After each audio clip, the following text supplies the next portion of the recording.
donc sur cette table ronde sur la question de comment les politiques publiques peuvent soutenir ces questions d'innovation servicielle. On fait un petit tour de présentation pour commencer, vous dire un peu qui est qui. Et puis après, on reprendra le format qui a été proposé hier et puis ce matin, avec un petit mot d'introduction de Sandro, et puis un temps de parole pour chacun de nos invités, chacune. Et puis un temps avec vous pour pouvoir réagir et répondre à vos questions. Donc un petit tour de présentation. Je commence peut-être dans l'ordre des personnes qui vont intervenir. À ma droite, donc Sandro, qui est co-délégué de l'Institut européen de l'économie de la fonctionnalité et de la coopération, qui est en charge de l'animation du réseau des clubs à l'Institut, et qui est aussi, c'est important pour le sujet qui nous occupe là, co-auteur du rapport au Parlement sur le FC qui a été remis il y a quelques mois maintenant et sur lequel peut-être Sandro fera un retour en introduction. Tout à fait à ma droite sur le siège vert, on a Michel Leray, qui est maire adjoint de la commune de Luchon, de Bagnères-sur-Luchon même, en charge du développement durable, du transport et de la restauration. À ma gauche, donc dans l'ordre des intervenants, Claire Pinet, qui est en charge à l'ADEME de l'économie de la fonctionnalité et aussi du projet Coopter qu'on a eu le plaisir de connaître mieux tout au long de ces universités et qui pourra continuer à nous en parler. Je retourne à ma droite pour accueillir Chico Duarte, qui nous fait l'honneur de venir du Brésil. On voit souvent Chico dans la communauté, sur nos Zooms, et on est bien content de le voir en chair et en os. Voilà, et Chico, donc, il est enseignant à l'Université fédérale de Rio, ergonome, et il est là aussi pour témoigner de l'accompagnement qu'il fait d'une ville au Brésil, qui est la ville de Marica, dont il nous parlera tout à l'heure. Et puis, Julien Perdrija, qui est délégué général de la Fabrique des Transitions et ex-directeur de cabinet de Los Angeles. Je le dis parce que sans doute, Julien, tu mobiliseras aussi cette expérience-là pour évoquer avec nous ce sujet-là. Voilà pour le tour de table. Peut-être Sandro, je te laisse la parole pour ce mot d'introduction, pour nous partager un peu les états d'avancée sur la question. Oui, l'idée c'était effectivement de prendre appui sur le rapport au Parlement, ce qu'on appelle entre nous le rapport au Parlement, pour comme ça donner un premier cadrage à la table ronde. Donc, juste pour situer un peu dans le contexte, il y a quelques années, on avait engagé un dialogue en fait avec des sénateurs qui, au moment du vote de la loi de lutte contre le gaspillage et pour l'économie circulaire, avaient fait la proposition d'introduire en fait un article qui demandait au gouvernement d'établir un état des lieux, de fournir un rapport qui fasse un état des lieux autour des enjeux d'économie de la fonctionnalité ou de nouveaux modèles liés aux usages d'économie de l'usage. Donc, la discussion fait que le ministère de la Transition a confié cette mission du rapport à l'Institut. Et donc, on a réalisé ce travail d'état des lieux à partir en fait de l'expérience qu'on porte. Donc ça a été aussi l'occasion de mettre en avant l'économie de la fonctionnalité de la coopération comme l'élément de définition déjà scientifique la mieux consolidée, et puis aussi la manière dont ça organise aussi toute une communauté d'acteurs. Et donc il y a un premier rapport qui a été remis par l'Institut au ministère de la Transition. C'était pendant l'été 2021. Et donc le ministère qui a transmis ce rapport au mois d'avril, et donc dans sa version plus officielle. Et donc dans le premier rapport que nous on avait rédigé, il y avait tout un texte organisé en 4 grandes parties. Une première partie plutôt de définition, de panorama, de différents courants et donc de discussion sur les concepts. Une deuxième partie plutôt dédiée aux dynamiques entrepreneuriales et donc le besoin de soutien dans des dynamiques de transition pour les entreprises. Une troisième partie autour des dynamiques territoriales à travers notamment l'expérience des clubs, et avec un focus sur l'histoire longue des Hauts-de-France. et une quatrième partie plutôt autour des dispositifs de l'État. Et donc de voir comment différents domaines de compétences dans le découpage en fait de l'État, des différents ministères et des différentes politiques publiques peuvent en fait trouver des points de convergence autour en fait de l'économie de la fonctionnalité, comment ça peut résonner avec différents champs de compétences. Dans le premier rapport qu'on avait remis, on avait fait aussi la proposition de tout un appareil de préconisation, de suggestion, en fait, de recommandations, d'évolution des politiques publiques. Et donc, on peut, à partir aussi de ce travail réalisé au sein de l'Institut, que là, je vais proposer juste 3 grandes orientations, 3 points, en fait, voilà, un peu en synthèse. Le premier enjeu que je souhaiterais poser ici est celui de la nécessité de créer et de soutenir ce qu'on appelle des milieux innovateurs fonctionnels. Ce qu'on appelle milieu innovateur fonctionnel, c'est en fait tout un ensemble d'espaces dont on a déjà vu des exemples. C'est un peu de cette idée d'un espace tiers, d'un espace qui permet de favoriser la rencontre entre différents acteurs, l'interconnaissance, la construction aussi d'une dynamique de confiance. C'est un espace aussi qui peut fonctionner aussi comme un tiers garant de la coopération entre d'autres acteurs. C'est aussi cet espace intermédiaire entre la recherche et l'action des acteurs. Donc c'est tout cet espace qui a été évoqué déjà ce matin autour du référentiel ou de l'importance d'une doctrine, quelque chose qui outille avec la rigueur des concepts, qui se met au service et qui outille la capacité des acteurs à apporter des innovations. Et c'était aussi tout l'enjeu qui était beaucoup évoqué aussi du rapport aux dimensions plus culturelles, d'évolution aussi dans les représentations, dans des référentiels métiers. Voilà. Donc c'est quelque part un espace qui est dédié à un ensemble d'investissements immatériels qui sont préalables aux innovations productives, directement productives, mais c'est le besoin d'abord d'installer des espaces qui permettent de se rencontrer, de construire une convergence commune quand on est collectivité, entreprise ou un milieu associatif ou des grandes entreprises. On voit bien qu'avant de pouvoir engager une action conjointe, il y a besoin d'avoir ce temps en fait qui permet de commencer à construire la dynamique de l'immatériel sans laquelle c'est difficile en fait d'engager un changement et donc ce qui fait aussi qu'on a toujours le risque de retomber en fait sur ce qui est déjà connu ou une logique un peu de silotage. Voilà.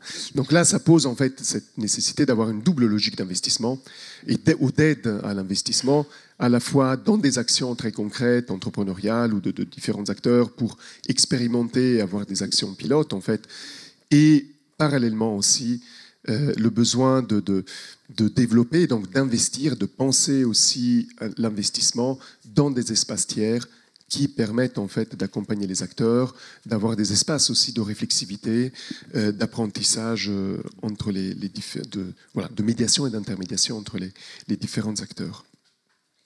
Le deuxième point, donc qui concerne davantage la dynamique productive elle-même, on peut dire, c'est la nécessité d'accompagner des déplacements dans les démarches entrepreneuriales.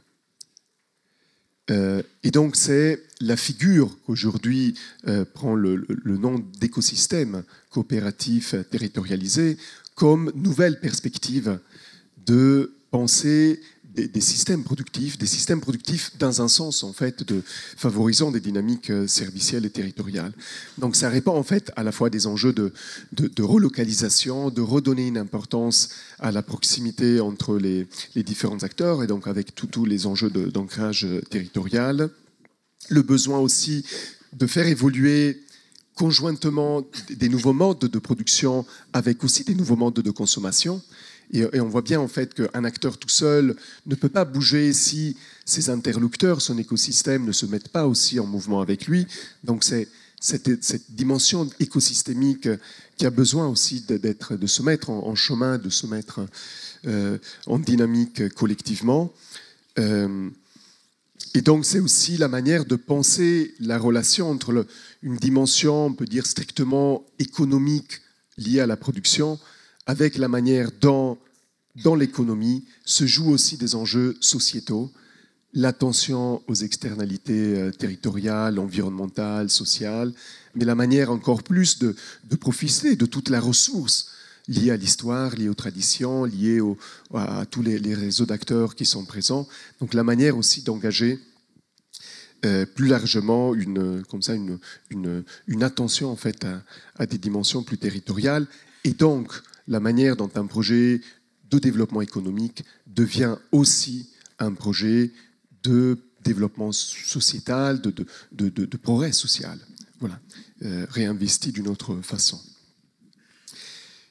Et donc à partir de ces agencements d'acteurs qui sont multiples en fait, avec des entreprises, avec des mouvements aussi plus citoyens, aussi dans cette idée de dépasser la figure du consommateur un peu classique dans un système de consumériste un peu classique. Donc la manière aussi de redonner un sens citoyen dans les pratiques de consommation des personnes, la manière aussi d'associer dans ces associations d'acteurs aussi tout le milieu associatif qui a toute une expérience, une pratique, des compétences dans la manière de favoriser la coopération, la médiation entre différents acteurs, tout le travail aussi éducatif avec un peu toute l'expérience de l'éducation populaire. Donc on voit bien qu'il y a tout un agencement de compétences nécessaires en fait, et le rôle aussi des acteurs publics dans la manière de donner une légitimité, d'appuyer et d'aider ces écosystèmes en fait, à se constituer, y compris pour tenir en fait, cet enjeu d'une dynamique plus sociétale. Le troisième point, et je vais m'arrêter là, c'est que toutes ces transformations impliquent des mutations assez importantes, assez profondes, voire même assez structurelles en fait, dans les modes de vie, dans les modes de production, de penser l'organisation du travail, l'entreprise, des modes aussi de consommation. Et donc, ces transformations d'ordre économique sont en même temps des transformations d'ordre culturel. Et donc, c'est aussi le besoin de penser une transition culturelle et un accompagnement aussi de dispositifs en appui à cette transformation des représentations, des imaginaires, des manières de penser les choses. Et donc là, ça pose différents dispositifs, en fait, nécessaires. Et c'est là-dessus on avait fait des propositions. Déjà, des dispositifs de professionnalisation. Les métiers changent. Le métier d'un commercial, ça a été évoqué dans plusieurs ateliers pendant les 2 jours. Le métier du commercial, dans une perspective servicielle, n'est pas le métier commercial dans une perspective industrielle. Le management change. Le travail des services change. Ça a été évoqué ce matin, le travail des élus. Quand on le pense comme un travail, le travail des élus est aussi amené à changer dans cette perspective de la coopération. Donc, on a besoin en fait de créer des espaces de professionnalisation qui permettent, à partir de l'expérience, de ce que chacun déjà essaye de faire dans son expérience, de consolider, de produire de nouveaux repères professionnels, de nouveaux référentiels professionnels qui permettent d'accompagner ces évolutions de métier. Cela demande aussi un échange, et c'est ce qu'on a commencé notamment ce matin dans un atelier animé par Sarah, à discuter aussi avec les acteurs de la création artistique, avec les acteurs de la culture. Et là, on a beaucoup de choses en fait à partager pour voir aussi comment les professionnels de la culture peuvent nous aider aussi à accompagner ces dispositifs, et donc de penser aussi, repenser le rôle social de la création artistique et des professionnels de la culture dans cette évolution. Voilà. Et puis enfin, tout cela renvoie aussi à une évolution de l'imaginaire en fait, et de l'organisation de la vie démocratique elle-même, parce que quand on met en perspective la question du modèle de développement économique aussi par rapport à des enjeux sociétaux, alors se pose aussi la manière de repenser en fait l'espace démocratique. C'est un enjeu très important, et on le voit aussi dans le contexte actuel. La question de la transition, avec toutes les difficultés auxquelles elle nous confronte, pose aussi des questions et des défis très importants pour notre démocratie. Et donc là aussi, c'est une évolution culturelle, symbolique, dans la manière de penser l'engagement, la place de l'engagement citoyen, des initiatives citoyennes dans la conduite en fait des politiques publiques, dans la conduite aussi de projets de développement territoriaux, la place des entreprises, la capacité à trouver un dialogue en fait et des espaces communs pour construire voilà, cette nouvelle perspective. Voilà un peu quelques indications. Merci Sandro. Déjà une information, c'est que vous pouvez retrouver le rapport au Parlement sur l'espace ressources du site de l'Institut dans une version abrégée pour ceux qui n'ont pas beaucoup de temps et dans sa version complète pour ceux qui ont envie de fouiller la question. Mais ça fait partie justement de ce qui construit aussi notre culture commune, de pouvoir consulter ce document-là. Et puis, je me disais en écoutant Sandro que c'est intéressant, je repensais à ces questions sur le référentiel ce matin, de poser aussi des choses comme ça de manière très claire et séparée, alors même qu'on va l'entendre là dans le témoignage des acteurs, évidemment, dans la vie et dans les projets qui sont portés, tout ça se mêle et tout ça s'intrique pour créer des dynamiques et des dynamiques de projets. Et il me semble que justement, cette manière comme ça, à des moments de séparer les fils de ce qui fait les pelotes, ça nous aide aussi à penser, à clarifier ce qu'on fait et à le faire mieux et à le soutenir plus. Ceci étant dit, je me tourne vers Michel Leray. Donc, comme je disais tout à l'heure, vous êtes adjoint au maire à la mairie de Bagnères-de-Luchon, en charge du développement durable, de la mobilité et de la restauration. Et puis aussi, vous êtes porteur d'un projet coopère autour de la restauration collective. Alors, juste avant de vous laisser la parole, ce que je peux dire sur ce que j'en ai compris, en tout cas, c'est la Bagnères-de-Luchon, c'est une commune des Pyrénées avec des contraintes très particulières et des atouts aussi très particuliers. Et peut-être déjà dire que dans les travaux que vous menez, vous avez à prendre en compte tout un tas de spécificités, et notamment parce que je pense que ce sera important pour la suite de ce que vous allez raconter, en termes de saisonnalité des activités, avec des activités très tournées vers le tourisme, que ce soit thermal ou d'hiver. Et puis, des contraintes évidemment très logistiques quand on est une commune, comme vous me l'expliquiez, au fin fond de la vallée, et après, ça s'arrête, quoi. Voilà, donc ça, c'est juste pour présenter le tableau, et si vous voulez bien, on peut-être nous raconter justement, en référence à ce que vient de dire Sandro, comment dans le projet que vous portez se joue cette question de milieu innovateur fonctionnel, comment vous en tant qu'élu, vous avez à faire ce travail d'animation de tout un réseau d'acteurs très différents, et puis aussi de travailler sur tout un changement culturel qui est lié justement à un changement d'économie qui soit moins en prise comme ça à la saisonnalité et à ces contraintes-là. Je vous remercie, bonjour à tous. Oui, alors nous, zone de montagne, alors Luchon est qualifié de zone rurale de montagne. Donc, avec les contraintes qui s'imposent aujourd'hui, on est dans une réflexion, les zones de montagne en général sont dans une réflexion de transition qui s'impose de par le changement climatique. Donc, toute l'activité économique traditionnelle aujourd'hui est à repenser.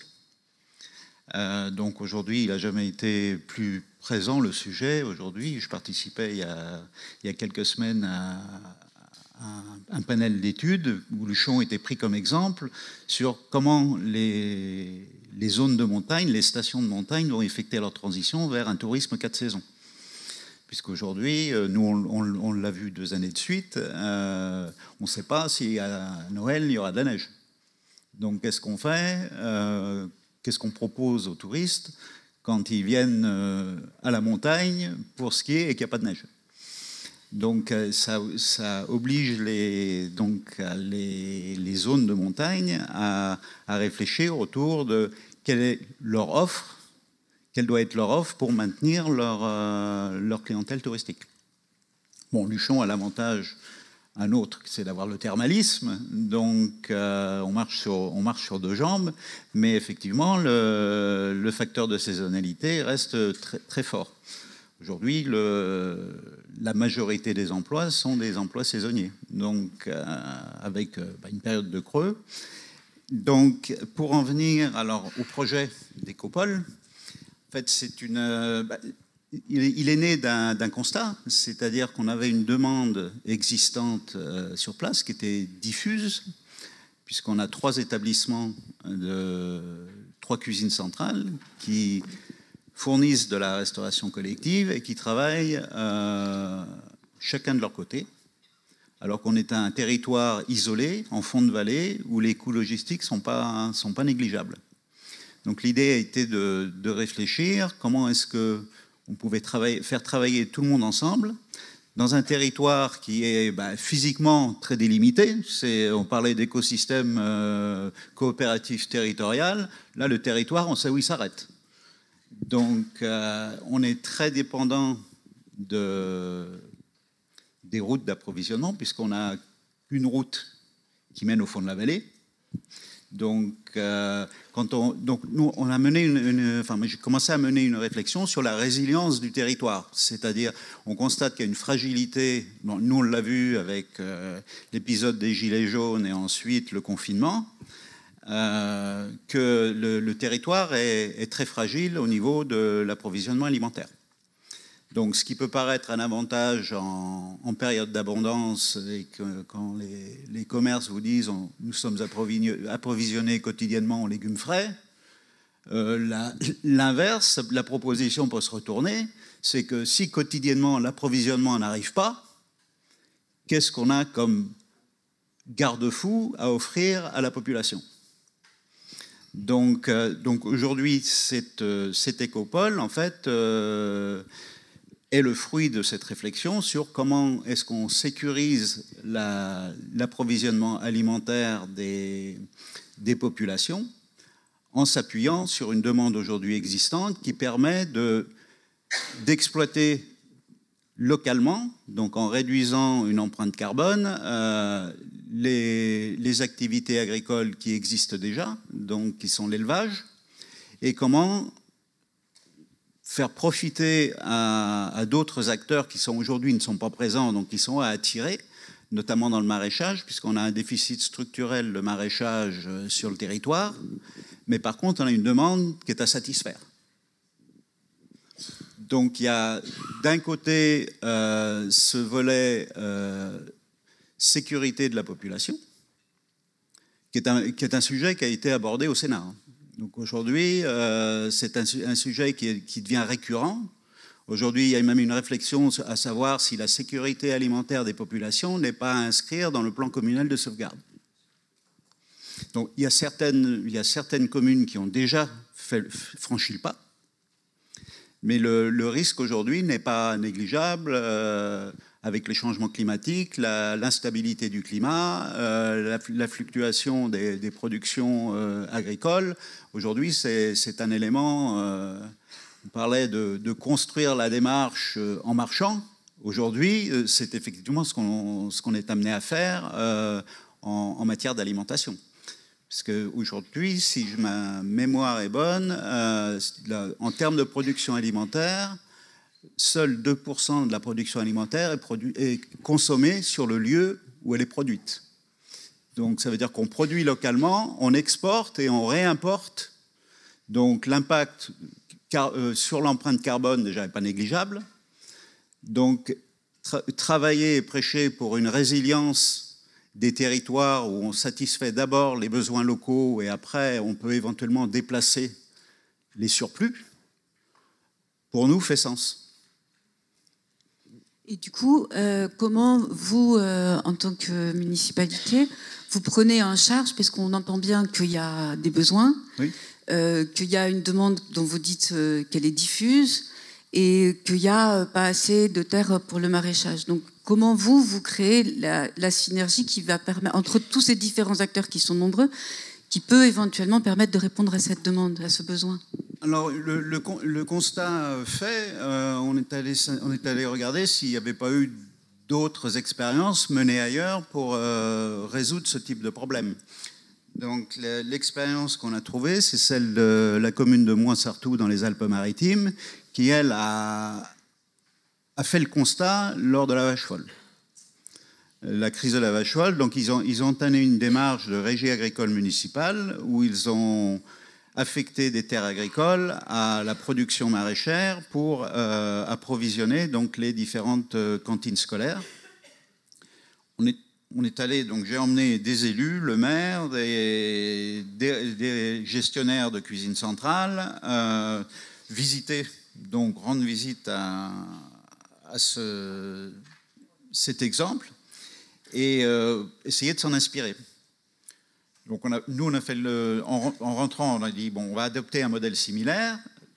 À la différence près, c'est que sur le terrain communal, on n'a pas les disponibilités foncières pour produire suffisamment pour alimenter la restauration collective. Donc on a dit, il y a déjà des maraîchers sur le territoire, comment est-ce qu'on peut les impliquer et leur offrir de nouveaux débouchés pour leur production. Et donc aujourd'hui, on est dans cette démarche.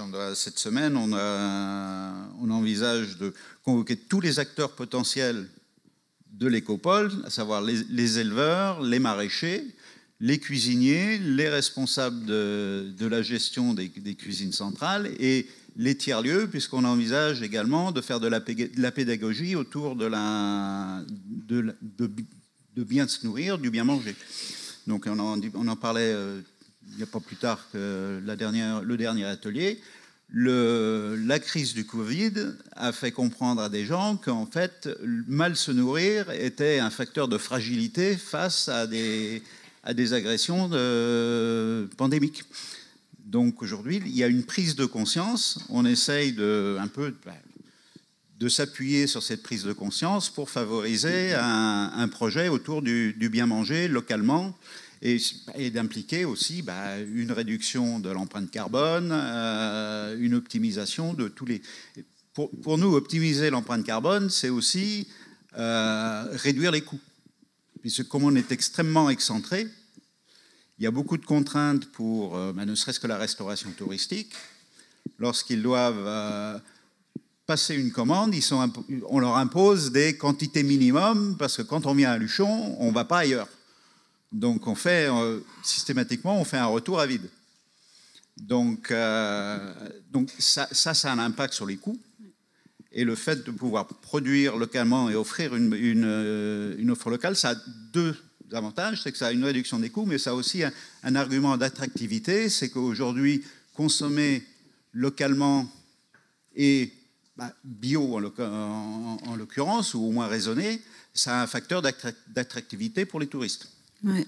Et on voit bien, en tout cas dans ce que vous racontez, comment l'urgence de répondre à ce besoin-là vous amène à mobiliser en fait des acteurs à la fois professionnels, citoyens, privés, publics, etc. pour refaire le lien avec ce que disait Sandro et aussi cette question-là de comment on intéresse tout le monde à un sujet commun.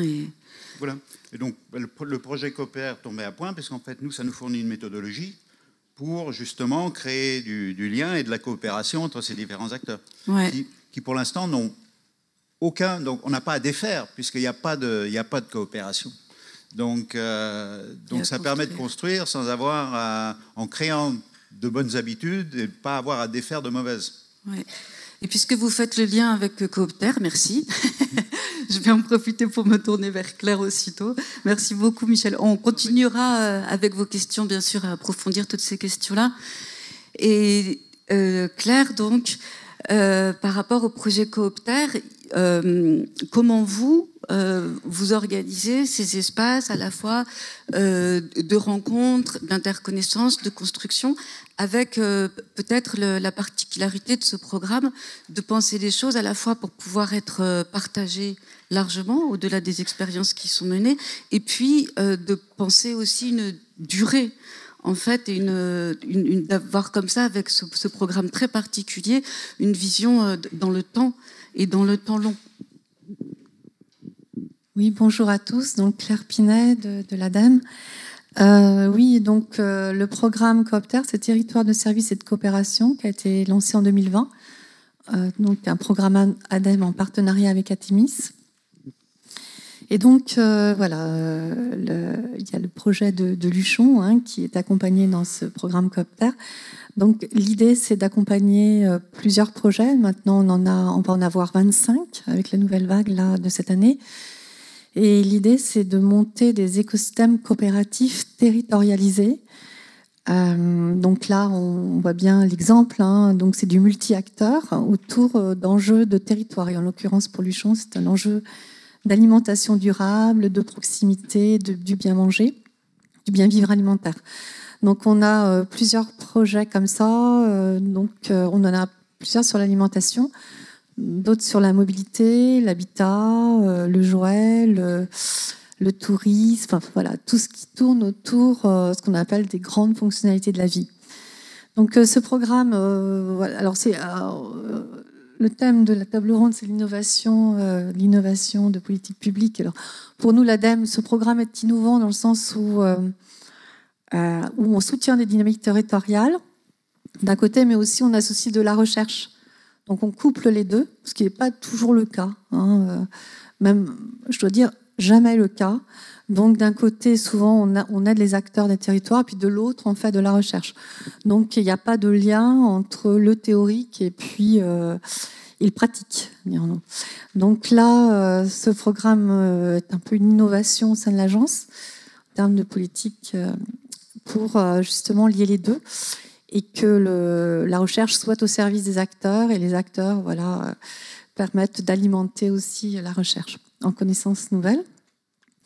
Donc ça, c'est une innovation. Alors, pour revenir aux écosystèmes coopératifs, en soi aussi, comment ils s'inscrivent dans des politiques publiques locales.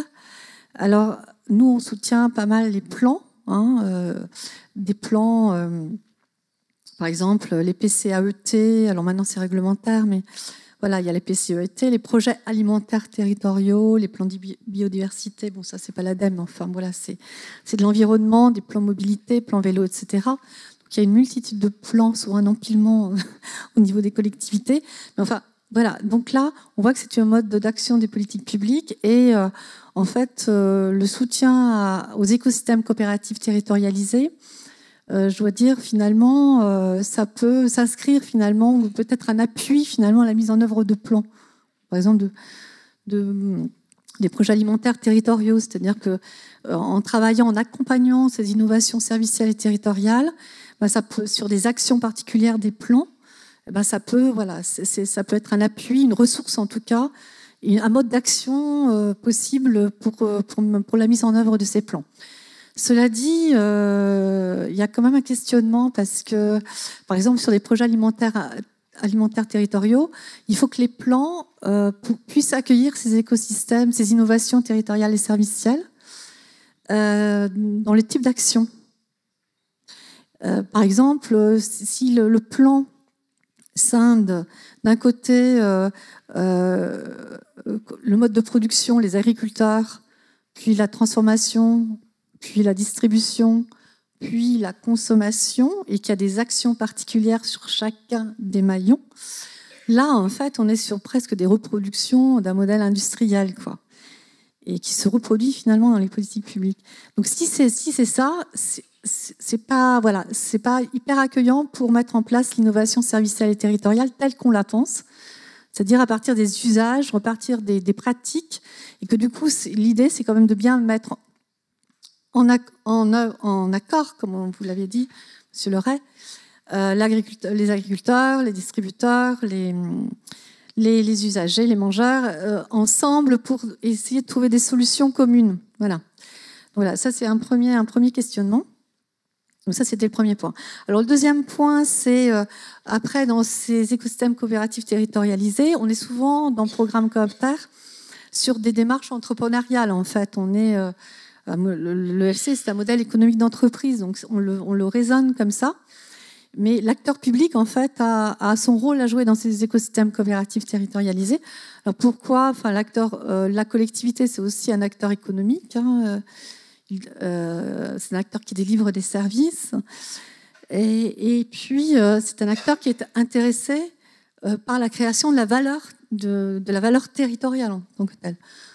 La valeur, voilà, c'est une notion qui est mobilisée en entrepreneuriat, mais qui peut aussi toucher les collectivités. Et donc, en soi, c'est important. Alors, dans Coopter, donc on a Luchon déjà. Là, on a aussi la mairie de Senlis qui est qui est mobilisé sur un projet autour de la mobilité, sur un tiers-lieu autour d'une gare routière où ils veulent développer d'autres formes de mobilité pour mettre en œuvre une offre qui soit plus adaptée aux besoins du territoire. Donc là, on travaille aussi avec ces acteurs-là. Et donc, finalement, ces collectivités se saisissent. Et dans la nouvelle vague, on va voir Argentan qui va aussi se lancer dans l'aventure. Et quand on n'a pas vraiment la collectivité en tant qu'initiateur de projet, en fait, sur des projets portés par des entreprises ou des associations, l'idée, c'est quand même d'associer des collectivités, c'est-à-dire d'avoir, on voit par exemple avec Rejouer, qui est sur le réemploi de jouets. En fait, ils essaient de développer des solutions pour la petite enfance, pour des professionnels de la petite enfance. Ça peut intéresser les collectivités dans le sens, pour leur service petite enfance, par exemple, et puis le service environnement également. Donc voilà. Donc on est sur des intérêts souvent, des enjeux qui peuvent être différents, mais quand même après avec des solutions qui peuvent converger vers des enjeux partagés. Donc l'acteur public a vraiment toute sa place dans ces écosystèmes coopératifs. Et puis le troisième point, enfin, sur Coopter, c'est je vous signalais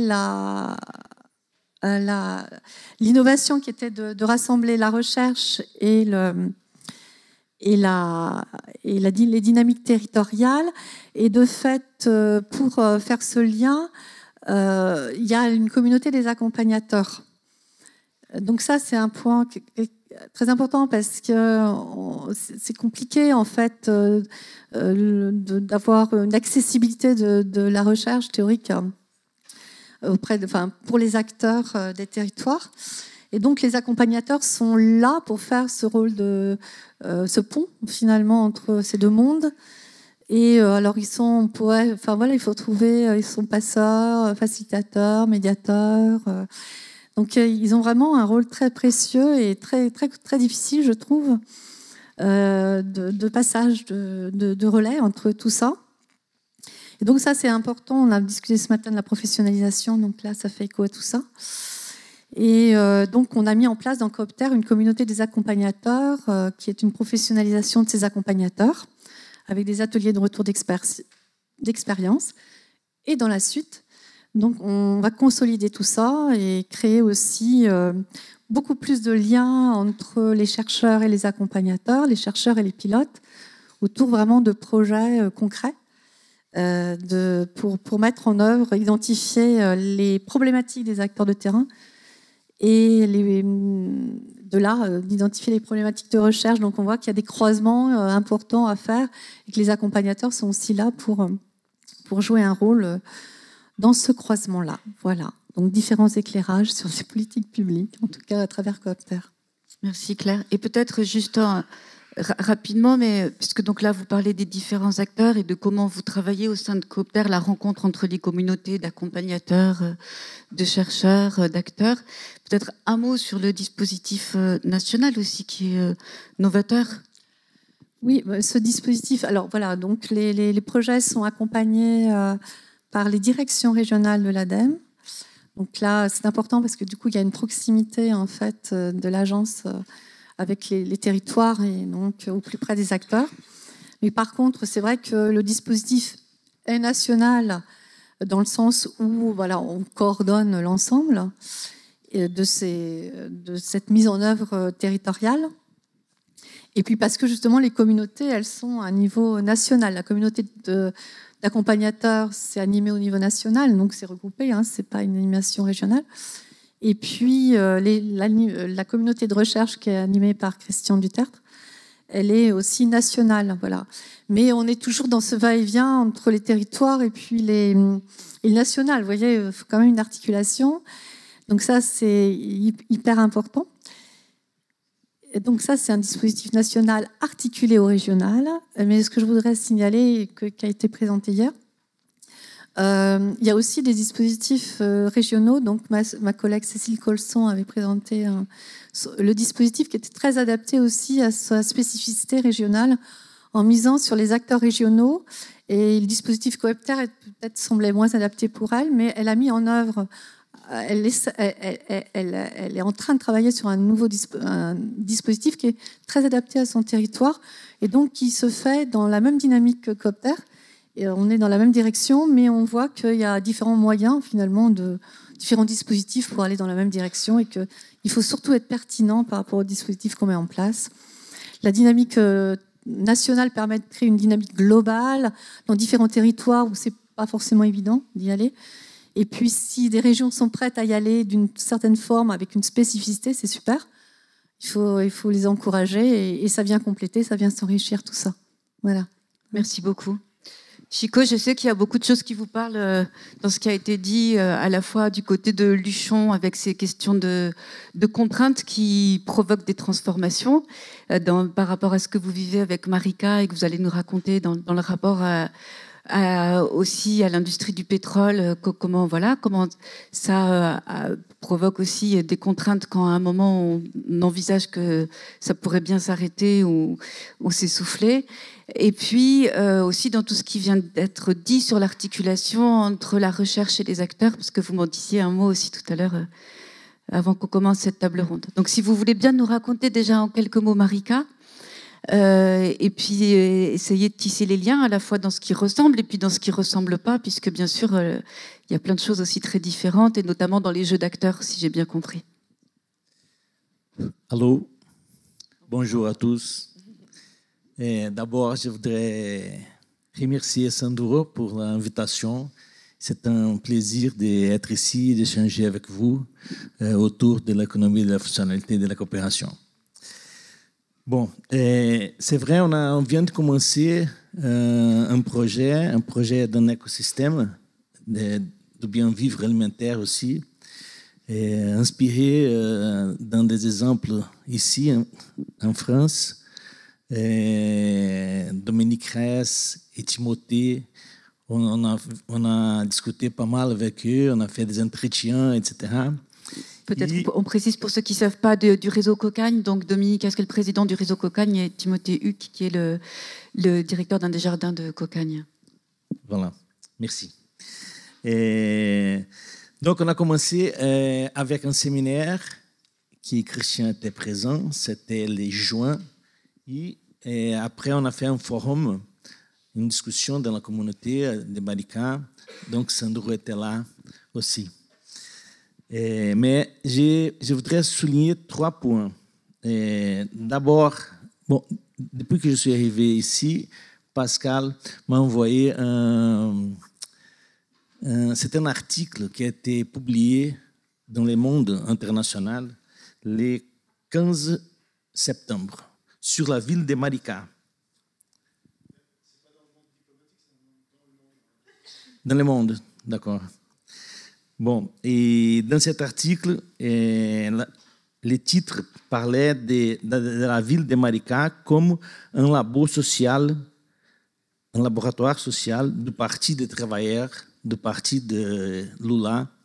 Et donc, c'est vrai, depuis 2008, cette ville a mis en place des mesures d'économie solidaire et sociale. Il y a même un secrétariat de l'économie solidaire et sociale. Et cette ville reçoit des royalties de pétrole. Ça veut dire que, d'après Le Monde, il dit c'est un trésor de guerre. Et c'est vrai que depuis 2014, le budget municipal a triplé à la suite de la découverte des gigantesques gisements de pétrole au large de ses côtes. C'est la réserve qu'on appelle Pré-Sal. Donc la ville s'interroge beaucoup à ce moment comment elle peut vivre indépendamment de cette royalty de pétrole. Et elle lance, et je vais revenir, elle lance une avalanche de projets. Et des revenus de base citoyens pour les gens qui n'ont pas de moyens. Et ils ont une monnaie numérique locale. Ils ont des jardins. Toutes les places sont des jardins collectifs. Et aussi, Et nous avons un projet avec eux, avec l'Université fédérale de Rio, sur l'économie de la fonctionnalité et de la coopération. Donc, l'économie de la fonctionnalité et de la coopération devient une référence pour développer les territoires et l'alimentaire comme un axe de ce développement. Donc, ça, c'est le premier point. Vivre sans l'argent de pétrole et penser dans son développement. Deuxièmement, cette ville, elle est située à 60 km de Rio. Et elle a attiré plusieurs personnes externes à cette ville, surtout des gens qui sont du Parti des travailleurs. Donc, une de ces personnes c'était l'ex-ministre des Sciences et Technologies, a été appelé pour diriger un organisme d'intermédiation qui s'appelle ICETIM. ICETIM, c'est l'Institut des Sciences, Technologies et Innovation de Maricá. Donc, ce monsieur qui s'appelle Celso Pancera, qui s'est mentionné dans l'article de Le Monde, et il y a aussi d'autres. D'ailleurs, il y a deux qui sont là. Il y a Marcio et Claudio, et il y a Renata aussi. Et ils sont venus à l'Université fédérale de Rio s'y former dans l'économie de la fonctionnalité et de la coopération. C'est vrai. Et aussi dans les études de travail, parce qu'il faut quand même savoir que dans les écoles d'ingénieurs au Brésil, surtout dans la génie de production, il y a une histoire longue d'échange avec la France. Par exemple, moi, j'ai fait ma formation en ergonomie dans les années 90. Il y a d'autres aussi, et dans la plupart des universités brésiliennes, dans les écoles d'ingénieurs, qui ont fait sa formation dans l'ergonomie. Il y a d'autres aussi dans la psychodynamique du travail. Donc, cet échange avec la France, avec les études de travail, nous a conduit à avoir des rapports avec Christian, François Aubeau et d'autres. Et aujourd'hui, par exemple, dans cette formation, on fait un séminaire théorique sur l'économie, tous les lundis matins, avec Christian. De temps en temps, il est là. De temps en temps, c'est ici. C'est par Zoom. Et aussi un séminaire sur la pratique des interventions que nous avons à Maricá, par exemple, mais pas seulement à Maricá. Il y a d'autres collègues à Minas, aussi à Manaus, en Amazonie, qui font des expériences aussi sur l'alimentaire, sur les bien-vivre alimentaires. Donc, le premier point, c'était la ville qui veut se développer sans dépendre de l'argent de pétrole. Deuxième point, les gens externes qui commencent à travailler et ça, sur le développement, et ça pose un problème. Ce sont des gens externes à la communauté. Ça veut dire que la plupart des gens qu'on a commencé à rencontrer, ce pas des gens du territoire. Donc, ça nous a posé un premier problème, c'était comment rencontrer ces gens qui sont du territoire. Alors, on a commencé pour créer des espaces où on pouvait discuter. Les forums, c'est un exemple, qui sont de là, les séminaires aussi. Et donc, les espaces où on pouvait s'y connaître, où on pouvait vraiment savoir et faire émerger avec les citoyens, avec les gens du coin, un projet de développement territorial local. Et quand on a commencé à rencontrer ces gens-là, on a vu la quantité de projets qui étaient en cours et ça a posé tout de suite un petit problème, c'est qu'on visite, on va parler, on va discuter avec les gens, et les gens disent, mais vous n'êtes pas de l'université qui est venue hier. Ça veut dire qu'il y a plusieurs interventions en cours, et ça nous met un grand défi qui c'est vraiment penser la recherche intervention, qui laisse quelque chose dans les coins, qui laisse quelque chose à Maricá, et qui peut vraiment penser le développement territorial de la ville.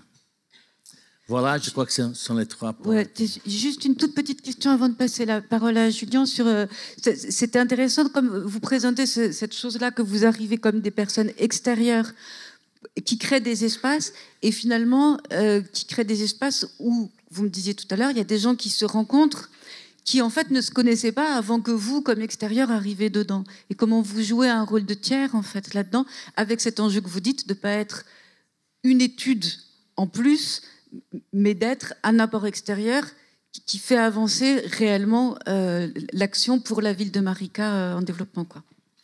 Voilà, c'est ça pour nous le principal défi de ces projets, quoi, de cette intervention. Et c'est vraiment d'abord écouter les gens, parce que même les gens qui sont ici, Marcio, Claudio, etc., ils sont externes à Maricá. Donc, démarrer un projet, c'est d'abord créer ces espaces pour vraiment écouter ce qui sont. Et c'est intéressant parce que ce n'est pas seulement les gens de ces teams qui sont externes. On a découvert comme c'est une ville à côté d'une grande ville. Même il y a des producteurs de nourriture bio, par exemple, qui sont venus de l'extérieur, qui sont des gens qui sont à la retraite à Rio, qui commencent à produire, à retourner sur le terrain pour développer la nourriture, etc. Donc, il y a même des jeunes qui ne veulent pas rester à Rio, dans des grandes villes, qui commencent à... Donc, on commence à découvrir qu'il y a plusieurs types, quoi, des producteurs, d'un alimentaire, et même des associations des consommateurs bio. Mais ces gens-là ne se connaissent pas tous, tu vois. Donc, c'est vraiment intéressant ces espaces. Les forums, on doit faire une fois par mois, oui, les séminaires aussi. D'ailleurs, l'année prochaine, on va discuter, il y aura un autre séminaire. Et cette fois-là, ça doit être un séminaire international, et peut-être on peut vous recevoir là-bas. Ne lancez pas trop d'invitations, je crains que vous ayez beaucoup de réponses positives. En tout cas, sur cette question des acteurs tiers, comme ça, qui permettent de créer les espaces dont parlait Sandro en introduction, on a la Fabrique des Transitions qui joue ce rôle. Et peut-être, Julien, tu peux nous dire comment. Et puis, peut-être aussi revenir sur le 3e point que soulevait Sandro, qu'on n'a pas traité de manière très explicite, même si c'était présent dans tout ce qui a été témoigné, sur le travail que vous faites à la Fabrique sur la question de la transformation des imaginaires. Parce que je sais que depuis le début, c'est une question sur laquelle vous réfléchissez beaucoup. Et si vous pouvez nous dire un peu où vous en êtes, vous, par rapport à ça, et comment vous avez avancé là-dessus. Très bien. Bonjour. D'abord, une petite rectification. Moi, je suis à l'association de promotion de la Fabrique des Transitions. Et en fait, il y a une distinction entre l'Alliance, qui, du coup, réunit des tas de têtes de réseau, de têtes de pont, d'acteurs divers et variés engagés sur ces questions des nouveaux modèles de développement, nouveaux modèles économiques, et l'association de promotion, qui est une petite structure agile qui a pour mission, 1, d'animer ce réseau de réseaux, et 2, d'engager. Elle n'en a pas le monopole, mais elle peut le faire et faire sa part au niveau de l'Alliance, engager des dispositifs d'accompagnement des territoires en logique d'Alliance. Bon. Donc moi, je suis le délégué général de cette association. Et donc, merci pour la précision. C'est important parce que du coup, on parle d'innovation. C'est de l'innovation institutionnelle aussi. C'est considérer qu'en fait, aujourd'hui, dans le pays, il y a des tas d'organisations, des tas de communautés qui avancent sur ces questions, qui se croisent trop peu finalement. qui ont en réalité un référentiel partagé, mais elles ne le savent pas, où les points d'achoppement ne sont pas encore complètement qualifiés, calibrés. Et donc, cette idée de dire on a besoin d'un espace creusé dans lequel les gens se rencontrent, à travers ce qu'ils portent, et en étant reconnus pour leur identité racine, c'est-à-dire ce qu'ils ont fait depuis 30 ans, de labourer un référentiel, de le structurer, ou de mettre en place une dynamique d'acte, et en même temps d'avoir un espace en partage dans lequel on peut aussi se rencontrer, croiser, s'interpeller, et éventuellement construire ensemble. Bon. Par rapport au titre, je voulais aussi rebondir. Moi, je viens des sciences politiques. Donc, j'étais directeur de cabinet, tu le rappelais, à Los Angeles. Donc, j'ai fait Sciences Po, mais j'ai surtout fait Los Angeles, en fait. Ça a été mon école de formation. Et une politique publique, généralement, ce qu'on apprend dans les bouquins en Sciences Po, c'est que c'est une politique qui vient corriger les externalités négatives et les erreurs des politiques précédentes. Du coup, une politique publique qui permette de soutenir l'innovation, ce serait une politique publique qui permette de générer en réalité des externalités positives et qui crée une dynamique, ce que j'appelle positive, vertueuse, avec des effets boule de neige, des effets d'entraînement, des choses qui font qu'en fait, presque à un moment donné, ça déroule tout seul. Alors, c'est jamais tout seul, parce qu'il y a énormément de travail. Et c'est des politiques publiques qui s'intéressent justement. Et ça, c'est tout l'apport, notamment de l'ergonomie, de ce que vous avez structuré, cet intérêt au travail pour générer ces dynamiques vertueuses. Bon. Comment on le fait ? Moi, je ne sais pas, je n'ai pas la réponse miracle, mais j'aimerais bien, ce serait cool. Déjà, comment vous le faites, vous ? Comment vous essayez de le faire ? Alors, en fait, on est parti, donc moi j'étais situé en collectivité, à un poste de direction de cabinet, et donc un truc un peu flou, généralement personne ne sait ce que font les DIRCAB dans les collectivités, à l'articulation du politique et du technique. Donc avec un enjeu, moi mon travail c'était de faire en sorte que le travail des élus rencontre le travail des agents et inversement. Et que dans ce travail-là, l'implication des acteurs, des citoyens, des associations, des entreprises, dans la co-construction des réponses à apporter pour répondre aux besoins essentiels du territoire, puisse s'organiser. Je ne vais pas vous parler beaucoup plus de Los Angeles, d'autres le font très bien, puis c'est bien documenté. J'ai vu qu'on était à Los hors catégorie dans votre petit livret, là, donc voilà, c'était rigolo pour le clin d'œil. Los Angeles n'arrêtait pas de recevoir des demandes de « mais comment vous faites ? Comment vous faites ? Comment vous faites ?» Et on n'était pas outillés pour pouvoir répondre à cette question. On pouvait nous donner à comprendre le chemin, la trajectoire qu'on avait suivie, mais on était dans l'impossibilité de dire aux autres comment ils allaient pouvoir le faire pour eux, quoi.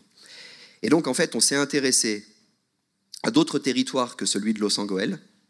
On a cherché à évaluer à Los Angeles et dans ces autres territoires les conditions de réussite de leur transformation, et des territoires qui, a priori, n'étaient pas similaires au départ. Los, c'est l'écroulement du système minier qui tenait tout le mode de vie.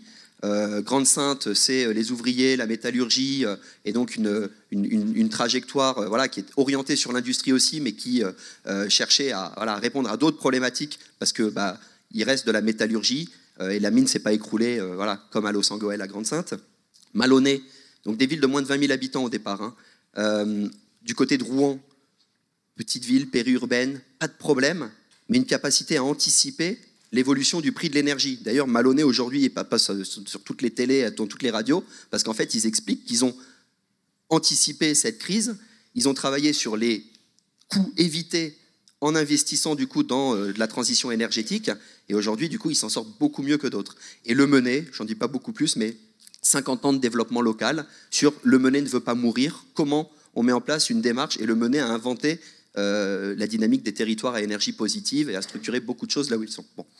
On est parti de ces villes de moins de 20 000 habitants et on a fait ce travail avec Atemis, l'Institut, Et moi, situé à Los Angeles, c'était un enjeu de dire comment, par nous-mêmes et pour nous-mêmes, acteurs des collectivités territoriales, qui pensons la commune comme un commun, qui pensons l'agencement d'acteurs, qui nous autorisons à faire justement de l'agencement d'écosystèmes, c'est pas dans nos compétences classiques, réglementaires, qui nous autorisons à intervenir sur le champ économique. Voilà.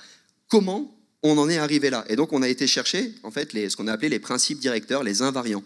Et c'est comme ça que on a posé nous avec vous, on a posé un référentiel, je ne sais pas, en tout cas, 4 principes directeurs qui sont constitutifs d'une dynamique de transformation qui génère des effets vertueux, qui corrige les externalités négatives, qui les internalise et qui génère des externalités positives. Voilà.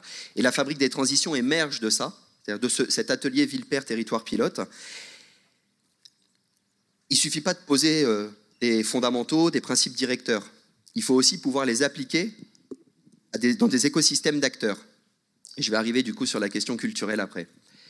Les écosystèmes d'acteurs... si tu veux bien. Ouais, très bien. Déjà... Excuse-moi, mais comme ça, on peut parler aussi avec la salle. En gros, moi je les appelle les 4 fantastiques, c'est-à-dire les élus et les agents des collectivités qui n'ont pas le même travail, mais qui doivent bosser ensemble. Les acteurs socio-économiques, donc c'est une catégorie vue de la collectivité qui peut se comprendre. Vu des acteurs socio-éco, il y a une telle diversité, c'est une catégorie très mal taillée. Mais ce qui est important, c'est le processus pédagogique de faire prendre conscience aux élus et aux agents qui ne sont pas seuls pour répondre à ces enjeux de politique publique et qu'ils doivent même les co-construire avec les forces vives du territoire. Et enfin, l'État territorial. La place de l'État territorial dans la capacité justement à faciliter cet agencement du jeu d'acteurs, à pouvoir intervenir. Et l'État, c'est pareil, il est multiple.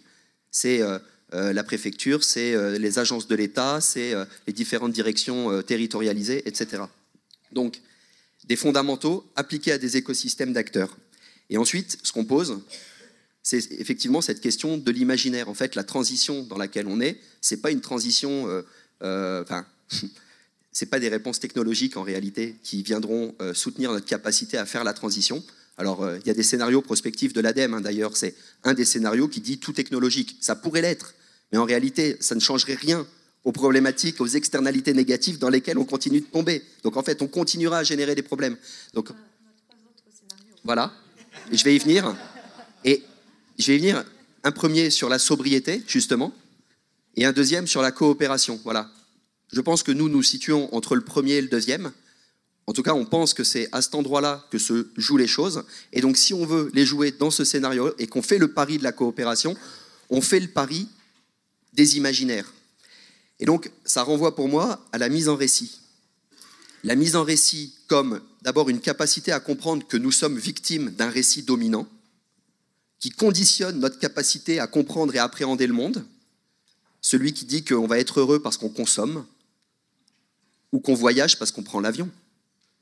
Moi, hier soir, j'ai voyagé et j'ai pas pris l'avion. Ne nous raconte pas tout. Je dirais pas tout, mais ce que je veux pointer, et merci le Design Café, c'est que c'est une question de posture. Voilà. Et donc, la mise en récit comme une capacité à se détacher de ce récit dominant. Ensuite, une capacité à raconter les histoires, à raconter des histoires qui nous font vibrer, qui nous mobilisent, qui parlent au cœur et à la tête. Une capacité aussi à agencer des récits contradictoires. Quand on parle de transition énergétique ou de transition alimentaire dans les territoires, on n'est pas d'accord en réalité. On n'est pas d'accord entre des agriculteurs avec un pied dans le conventionnel et d'autres un pied dans la bio, les circuits courts. On n'est pas d'accord sur faut-il de la méthanisation pour l'énergie ou faut-il préserver les terres arables. On n'est pas d'accord et c'est bien, mais on a besoin du coup de cette mise en récit qui permet du coup d'appréhender ces contradictions et de les mettre au travail. Et donc, c'est aussi une capacité dans ces approches culturelles, d'imaginaire, d'assumer que c'est constitutif aussi de notre capacité à coopérer, c'est-à-dire, comme vous le pointez souvent, prendre en charge les contraintes de l'autre, mais aussi mettre ces contradictions au travail et les dépasser. Et enfin, sur la dynamique culturelle, c'est une question d'évaluation. Tout ce qui compte ne se compte pas toujours, mais se raconte. Il faut sortir, en tout cas, il ne faut pas rentrer par les chiffres et le quantitatif, parce que quand on parle de décalage, quand on parle de trajectoire, quand on parle d'effets utiles, quand on parle de tout ce que ça génère, toute cette dynamique vertueuse, toutes ces externalités positives, elles ne sont pas quantifiables, en tout cas pas de prime abord. Donc, les récits, c'est aussi une capacité à évaluer, et donc la dynamique culturelle qu'il faut tenir, c'est aussi une capacité avec nos financeurs, avec les institutions, avec celles et ceux qu'on embarque et avec qui on doit rendre compte de se dire qu'il faut qu'on passe par les récits et le travail culturel aussi pour rendre compte des projets qu'on développe. Merci beaucoup.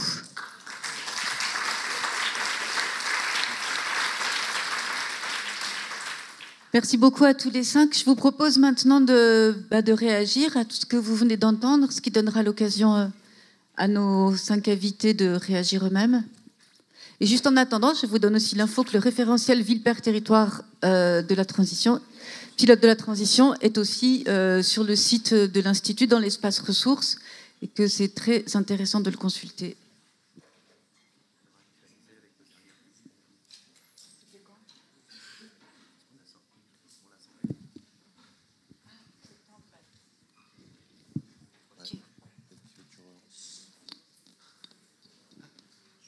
Est-ce qu'il y a des gens qui souhaiteraient réagir pendant le petit temps qu'on a pour le faire? Oui.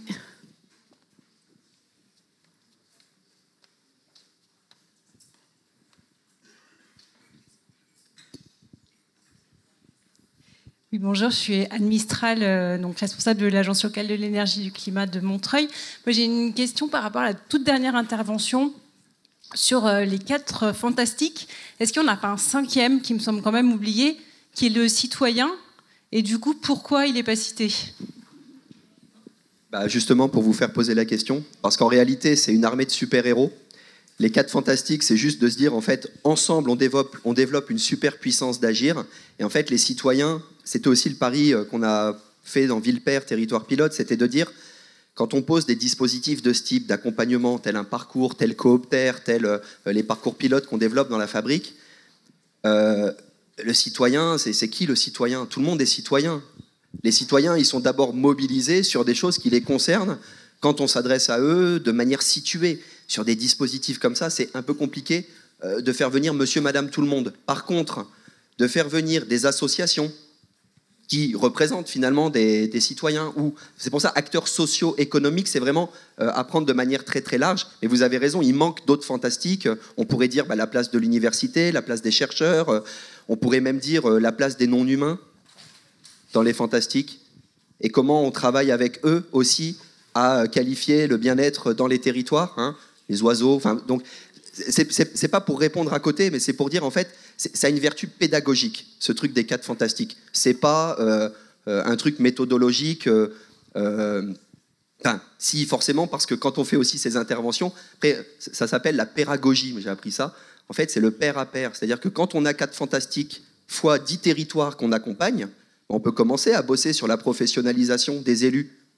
Parce qu'ils bossent ensemble dans leur groupe de pairs, les agents, les acteurs socio-économiques et l'État. Mais oui, les citoyens, vous avez raison, ils ne sont pas là. Par contre, on vient muscler la capacité des collectivités qu'on embarque à impliquer les citoyens dans les politiques publiques qu'elles mettent en place. Et c'est souvent une des questions qui remontent, c'est mais comment on fait quoi? J'ai fait une réunion publique, j'en ai pris plein la tronche, je ne veux pas recommencer.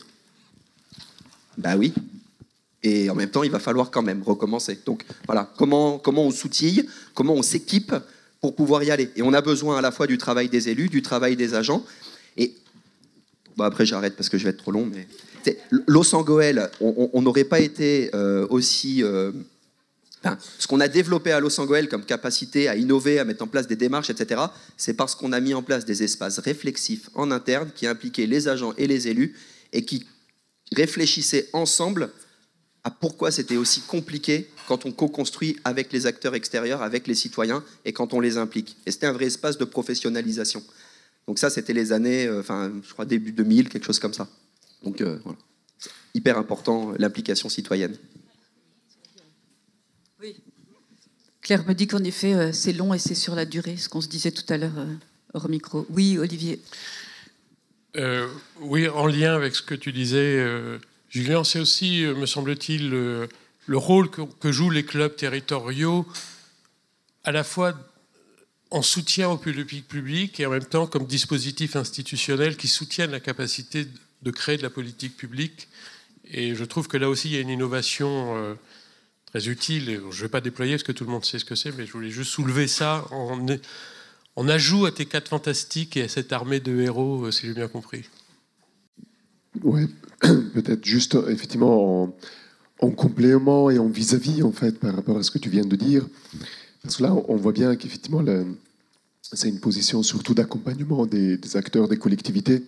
C'est intéressant aussi de partir de l'autre côté et de voir comment toute la richesse de ces acteurs socio-économiques avec, effectivement, comme tu le dis, une très grande diversité, comment eux aussi peuvent être à des moments porteurs aussi d'une vision de développement territorial et comment ils peuvent embarquer l'acteur public dans des initiatives qui ne relèvent pas forcément... Enfin, c'est là où la complémentarité aussi, où il y a peut-être besoin de penser aussi qui porte l'initiative et comment reconnaître aussi des espaces de conception de politique publique qui ne sont pas dans la collectivité, mais qui peuvent être aussi dans la société civile au sens très vague et composé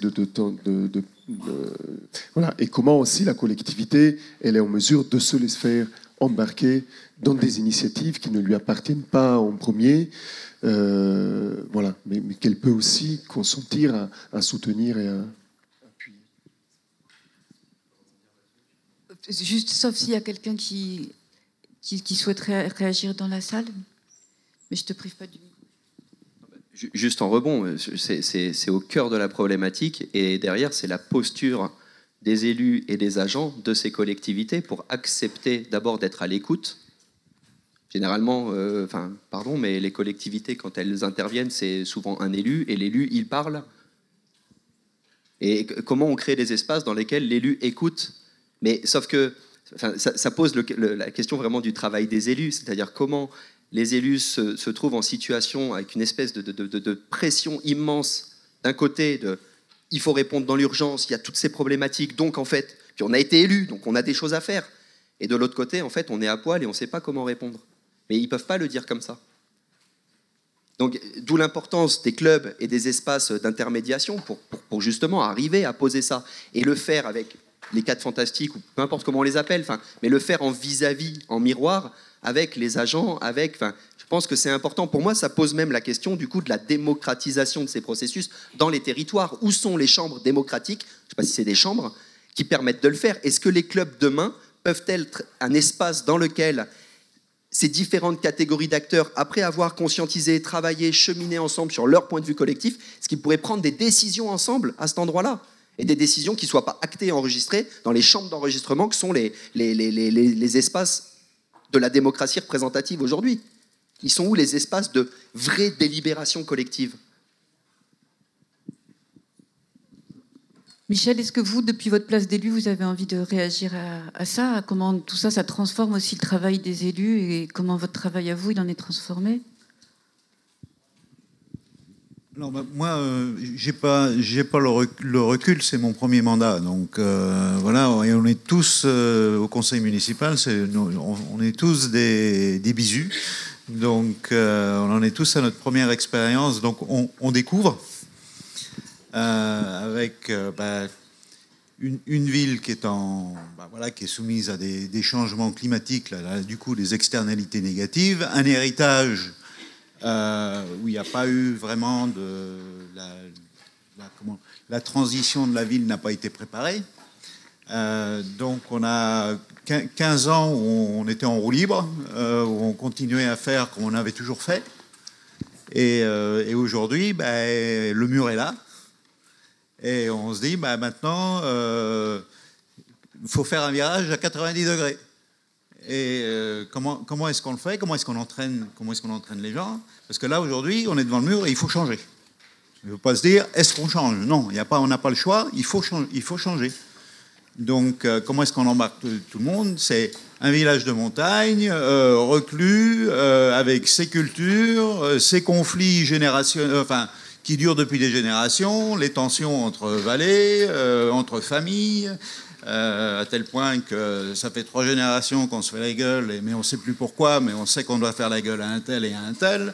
Donc, et que voilà, maintenant, il faut leur dire, maintenant, on va travailler ensemble. Donc, je pense qu'il faut déjà faire un constat de l'existence, c'est-à-dire on sait que vous faites la gueule, mais on n'a pas le choix. Maintenant, on sort de la réunion et on trouve un minimum, au minima, un point commun sur lequel on peut travailler ensemble. Mais c'est un chemin. là, on est... en plus, moi, j'arrive, en parlant de l'EFC à mes collègues élus, je fais déjà du développement durable, où je suis le bobo qui va faire bouffer des légumes à tout le monde. Et alors, je mets là-dessus. En plus, on va le faire méthode EFC. Alors, on commence par me dire... Alors là, on parle même plus de bouffer des légumes. On me dit, c'est quoi l'EFC? Donc, allez, hop, on passe sur un autre débat. Peut-être, c'est là où c'est intéressant, si tu permets, un peu l'expérience aussi qu'on a pu accompagner via le club. Donc, c'est une manière aussi de rebondir à la remarque d'Olivier tout à l'heure. Parce qu'effectivement, dans l'expérience de Marika, il y a cette conscience aussi de la ville qui est exprimée aussi par un des directeurs des services, où les services eux-mêmes, ils sont pris dans plein de contradictions en fait, institutionnelles, de temporalité, de rythme aussi, des mandats comme ça. Et donc le fait aussi de faire confiance à un espace collectif, citoyen, avec effectivement le forum qui est appuyé en fait par le club EFC de Rio, qui fait partie en fait de la communauté des clubs, aussi comme espace qui permet de créer cet espace en fait de citoyenneté, de rencontres, et donc à un moment donné de fait de décision. Alors qui sont des formats de décision pas au vote comme ça, mais qui en fait une forme de délibération en acte, parce que les gens ont plus ou moins envie de s'engager ensemble, se choisissent, font émerger des initiatives. Et donc, dans les faits et dans la dynamique d'accompagnement en fait, de ces rencontres du forum, il y a quelque chose en fait, d'une initiative qui prend position aussi sur une problématique de développement alimentaire dans le territoire. Alors moi, je voudrais peut-être... Je peux me permettre de rajouter quelque chose? Le dernier petit mot, parce qu'il faut qu'on s'arrête pour qu'on puisse terminer tous ensemble sans que trop de gens courent prendre leur train. Voilà, donc 1 minute. En fait, dans la démarche EFC, j'ai cru comprendre qu'en fait, on construisait au fur et à mesure qu'on cheminait. On ne pouvait pas se dire on va arriver telle date à tel objectif. Mais le problème, c'est que quand on est élu, on a une période définie dans laquelle il faut pouvoir démontrer qu'on a fait quelque chose, qu'on a amorcé un changement, quitte à ce que, comme vous disiez, la politique publique, c'est corriger les externalités négatives des politiques précédentes. Ben, pour les mandatures, c'est pareil. C'est souvent rare que, quand il y a surtout une alternance politique, qu'on poursuive ce qui a été démarré par... Et puis là c'est une question de posture. C'est pas les nôtres, on le faisait, donc on va faire le contraire ou on va défaire ce qu'ils ont fait. Et c'est bien pour ça qu'on a besoin d'espaces démocratiques en dehors de la politique des élus, des espaces qui puissent avoir une autre temporalité finalement que celle du mandat électoral, quoi. Et c'est bien ça qui se construit aussi dans ces espaces dont on parle depuis tout à l'heure. L'objectif que je me dis, que ce soit les citoyens qui prennent en charge la démarche. Sur ces derniers mots, peut-être, je vous remercie beaucoup, tous les 5. Pardon pour la frustration de ne pas continuer la discussion. on aurait vraiment beaucoup aimé, mais voilà, on continuera ailleurs, dans d'autres espaces qui sont fabriqués par les uns et par les autres pour que ça puisse avoir lieu. Merci.